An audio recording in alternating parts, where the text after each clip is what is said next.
Έστω μια μέρα, έστω μια νύχτα να μιλήσω δυνατά, να κοιτάξω τη ζωή μου και να δω τι πάει στραβά, να γλυθώσω τη σιωπή μου και η φωνή μου χαμηλά να σου λέει πόσο μου λείψες.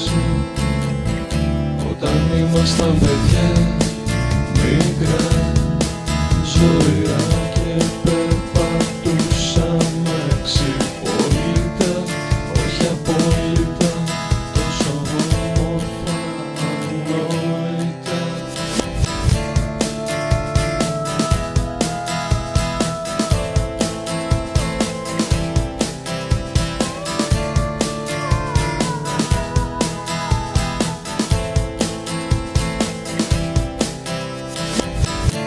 Έστω μια μέρα, έστω μια νύχτα να μιλήσω δυνατά, να κοιτάξω τη